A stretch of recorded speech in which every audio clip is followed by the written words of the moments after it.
Hello friends, आज technical analysis की इस क्लास में हम वापस से एंट्री और एग्जिट, कहाँ पर स्टॉप लॉस रखें, कहाँ पर हम टारगेट्स रखें, कब उसमें हम लोग पोजीशन को में एंटर करें, कब उसमें एग्जिट करें, ये स्टडी कर रहे थे। यानी कि जो भी कुछ हमने थ्योरेटिकल अभी तक की क्लासेस में पढ़ा है मोमेंटम इंडिकेटर के बारे में, अभी इन क्लासेस में, पिछली क्लासेस में हमने आपको बताया था कि कैसे लैगिंग इंडिकेटर्स के अंदर उसको कैसे सेटअप उसको किया जाए, कब उसकी entry, exit, stop loss, target, profits सारे कैसे मेंटेन करने practically.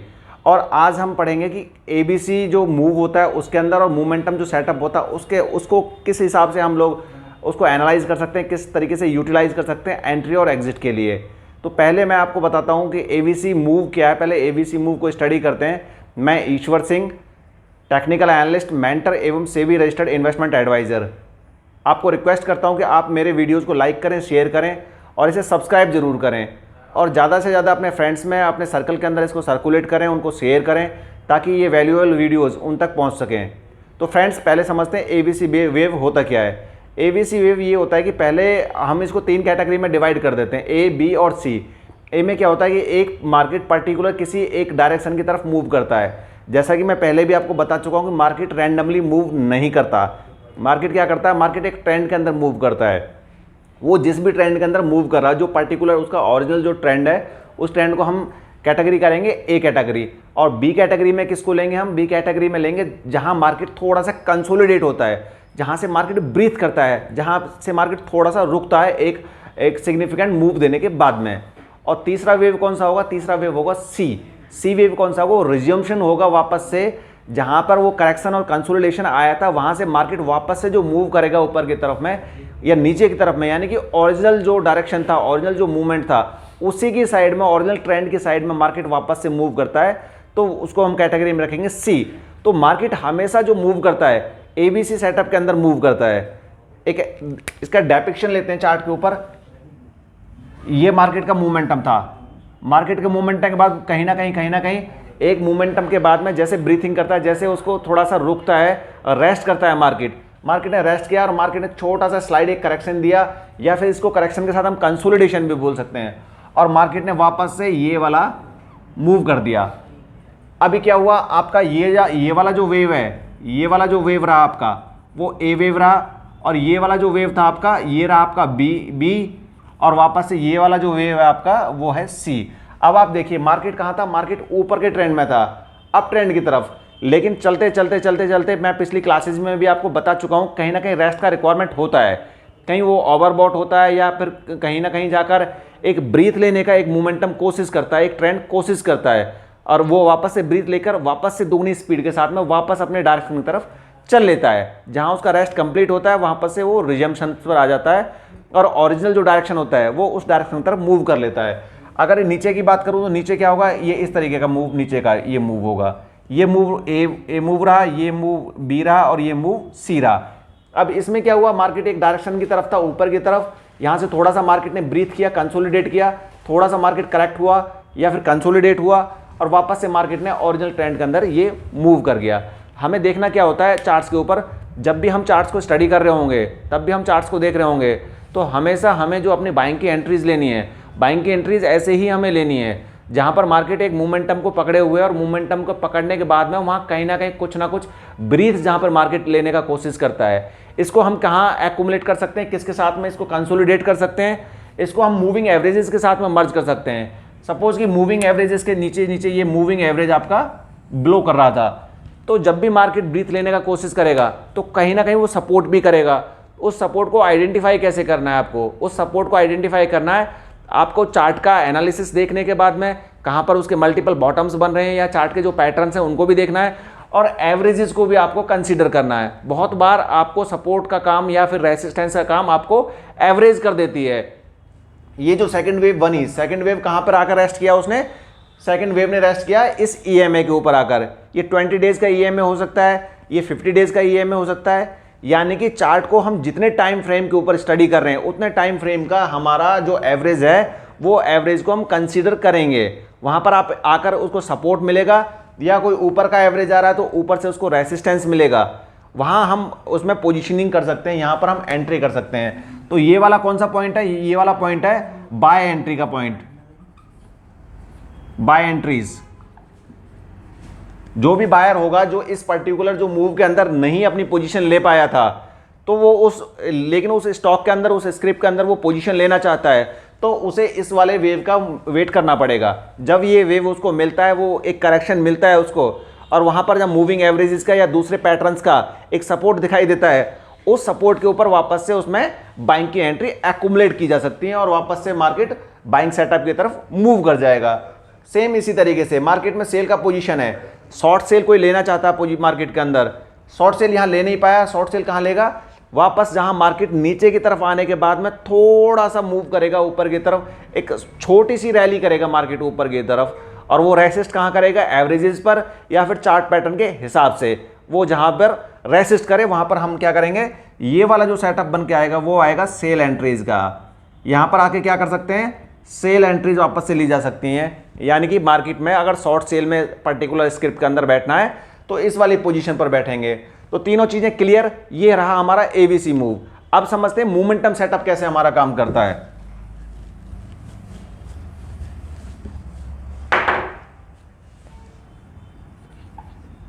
Momentum setup, momentum setup कैसे काम करता है। मोमेंटम मैं बता चुका, मोमेंटम है हमारे इंडिकेटर्स, वो लैगिंग इंडिकेटर हो या लीडिंग इंडिकेटर हो। हम स्टॉकेस्टिक को, हम आरएसआई को डिटेल में स्टडी कर चुके हैं पहले भी, कि उनसे कन्वर्जेंस पे कैसे हमें एंट्री उसमें करना है, डाइवर्जेंस पे कैसे एंट्री करना है, और उनके जो लेवल थे वो लेवल भी हमने आपको सर्टिफाइड करे, आपको बताया उसमें कि 30 के बिलो जाने के बाद में ये एक ओवरसोल्ड जोन में आता है आरएसआई, 70 के ऊपर जाने के बाद में ओवरबॉट में आता है। सेम ये स्टॉकेस्टिक का भी यही हाल था कि उसमें एक फास्ट लाइन होता है, एक स्लो लाइन होता है। फास्ट लाइन जब स्लो लाइन को क्रॉस करता है डाउन साइड में तो सेल का सिग्नल आता है, फास्ट लाइन जब क्रॉस करता है सिग्नल लाइन को ऊपर की साइड में तो बाय का सिग्नल आता है। अगर वो बिलो 20 जाता है तो ओवरसोल्ड जोन में जाता है, अगर वो अबव 80 जाता है तो ओवरबॉट जोन में जाता है। ये सब चीज़ हम क्लियर कर चुके थे पिछली क्लासेज में, तो आज हम डिटेल में उसके ऊपर नहीं जाएंगे। आज हम समझेंगे मोमेंटम सेटअप कैसे काम करता है। मोमेंटम सेटअप क्या काम करता है, अगर बाइंग का मोमेंटम सेटअप है तो जो प्राइस का जो डायरेक्शन है वो प्राइस का डायरेक्शन मूव कर रहा है सपोज, और प्राइस ने स्ट्रेंथ को होल्ड किया हुआ है, लेकिन मोमेंटम क्या कर रहा है, मोमेंटम लो बना रहा है। देखिए ये प्राइस का सेटअप है, ये वाला प्राइस का सेटअप इस तरीके से प्राइस का ये सेटअप है, ये मार्केट मूव कर रहा है। अभी क्या है कि जो इंडिकेटर है वो इंडिकेटर, ये वाला इंडिकेटर इस तरीके से काम कर रहा है, ये इंडिकेटर ने, ये इसका इंडिकेटर है, और ये क्या है आपका, वापस से हम इसको स्टॉकेस्टिक पर स्टडी कर रहे हैं। ये आपका क्या हुआ, सिग्नल लाइन हो गया, जैसे ये सिग्नल लाइन हुआ आपका, ये आपका फास्ट लाइन हुआ। अब आप देखिए लगातार सिग्नल लाइन नीचे बना हुआ था, सिग्नल लाइन के नीचे बना हुआ था फास्ट लाइन।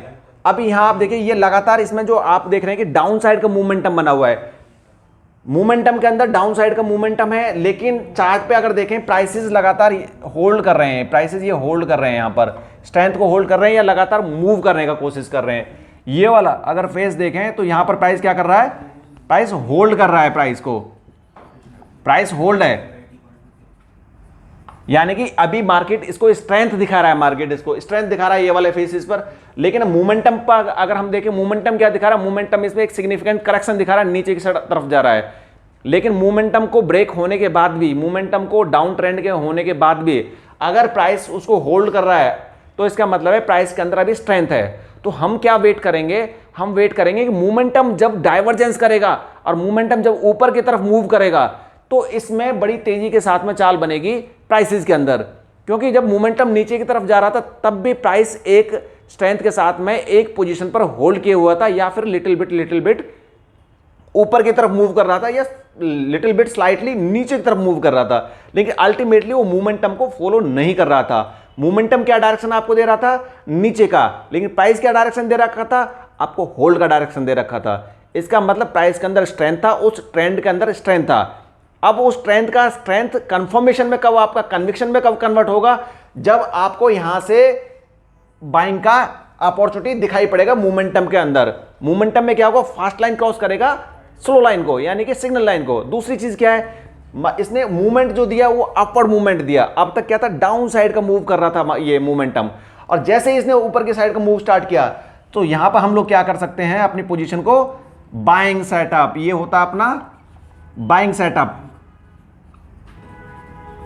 यहां अपनी पोजीशन को एक्यूमुलेट कर सकते हैं या फिर फ्रेश एंट्रीज कर सकते हैं। वेव सेम आप देखिएगा, एक wave, second wave, third wave, continuously उसी डायरेक्शन के अंदर में मल्टीपल सक्सेसिव वो हाई और लोज और उसी तरीके से ओरिजिनल ट्रेंड की तरफ मार्केट रिज्यूम करता रहेगा।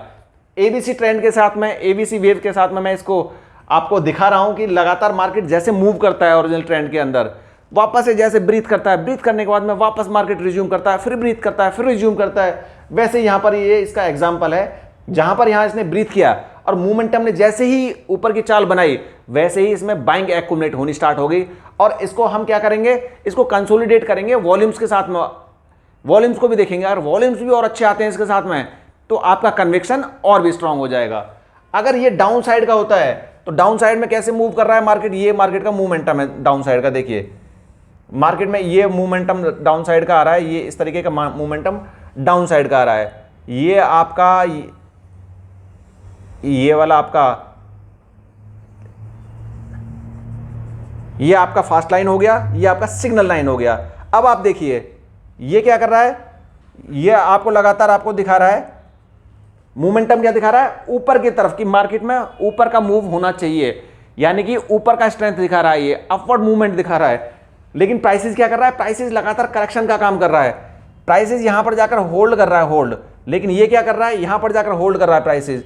ये किसी भी वेब में आप उठा के देख लीजिए, यहां पर प्राइसेस होल्ड कर रहे हैं एक टाइम के बाद जाकर। लेकिन मोमेंटम क्या दिखा रहा है, यहां पर मोमेंटम दिखा रहा है लगातार मार्केट ऊपर की तरफ में मार्केट जा रहा है। लेकिन प्राइस क्या दिखा रहा है, ये वाले इस पोर्शन पे प्राइस दिखा रहा है कि ये होल्ड कर रहा है स्ट्रेंथ को, ये स्ट्रेंथ को होल्ड कर रहा है, डाउन साइड की स्ट्रेंथ को होल्ड कर रहा है। यानी कि मोमेंटम कोशिश कर रहा है कि इसको, प्राइसेस को एक इंडिकेशन कर रहा है कि मार्केट ऊपर की तरफ मूव कर सकता है, रिवर्सल हो सकता है। लेकिन प्राइस लगातार होल्ड है एक लेवल के ऊपर। इसके बाद जब भी उसके अंदर करेक्शन आएगा, यानी कि फास्ट लाइन जब भी उसको सिग्नल लाइन को क्रॉस करेगा डाउन साइड में, या फिर मोमेंटम के अंदर जैसे ही कोई करेक्शन आएगा वैसे ही बड़ी स्पीड के साथ में करेक्शन किस में आएगा, प्राइस के अंदर करेक्शन आएगा।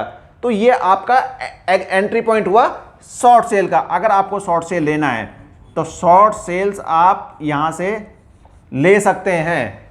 ये कौन सा आपका सेटअप बना, ये सेल सेटअप आपका बना, सेल सेटअप, ठीक है। तो ये सेटअप्स के साथ में, ये हमने अभी आपको स्टोकेस्टिक के साथ में कंसोलिडेट करके दिखाया, हम इसको आरएसआई के साथ में भी कंसोलिडेट कर सकते थे। आरएसआई और स्टोकेस्टिक लगभग एक जैसे ही कैरेक्टरिस्टिक्स होते हैं इसमें।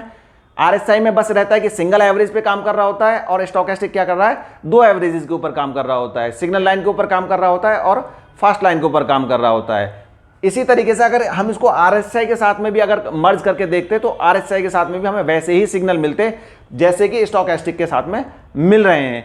तो ये रहा आपका मोमेंटम सेटअप। बाइंग साइड का सेटअप आपको समझ में आया, सेल साइड का सेटअप समझ में आया आपको। आप ये वाली ट्रेड, ये वाली एंट्रीज कब लेनी चाहिए आपको, ये सेटअप्स कब आपको काम आते हैं, ये वेव्स आपको कब काम आती हैं, ये आपको अमूमन इंट्राडे ट्रेड्स में आपको इसको यूटिलाइज करना चाहिए। आपको डेली ट्रेड के अंदर या फिर आपको वीकली या फिर आपको शॉर्ट टर्म, मीडियम टर्म या फिर स्विंग ट्रेड के अंदर आपको ये सेटअप इस्तेमाल नहीं करने चाहिए, इनको कंसीडर नहीं करना चाहिए। जब आप इंट्राडे ट्रेड के अंदर आप जाते हैं और वहाँ भी एक छोटे टाइम फ्रेम के अंदर अगर आप उसको चार्ट्स को देखते हैं और जल्दी एंट्रीज और एग्जिट उसमें लेते हैं कंटिन्यूसली, 5 मिनट का टाइम फ्रेम हुआ, 15 मिनट का टाइम फ्रेम हुआ, छोटे टाइम फ्रेम के अंदर जब आप चार्ट को स्टडी करते हैं तब आपको ये सेटअप आपको सपोर्ट करते हैं और इन सेटअप के बेसिस पर आप सिग्निफिकेंट एंट्रीज कर पाते हैं। तो आज की क्लास में हमने समझा सेटअप्स के अंदर कैसे हमको एंट्रीज करनी है सेटअप के थ्रू और कैसे मार्केट एक वेव के अंदर काम करता है। अगली क्लास में मनी मैनेजमेंट लेकर आएंगे कि किस ट्रेड के अंदर कितना पैसा हमको इंट्रोड्यूस करना चाहिए, कितना कैपिटल लगाना चाहिए, स्टॉक्स को कैसे आइडेंटिफाई करें, क्या कैपिटलाइजेशन है, कौन सा स्टॉक ग्रुप आपके लिए सेफ है, कौन सा स्टॉक ग्रुप आपके लिए थोड़ा सा रिस्की है, आप एग्रेसिव ट्रेडर हैं, आप कंजर्वेटिव ट्रेडर हैं, क्या आपका नेचर है और उस नेचर के हिसाब से क्या इन्वेस्टमेंट आपको करनी चाहिए, किस स्टॉक के अंदर आपको इन्वेस्टमेंट करनी चाहिए। आज की वीडियो में इतना ही। अगली वीडियो में मनी मैनेजमेंट के साथ में हम वापस लौटेंगे। Thank you very much friends.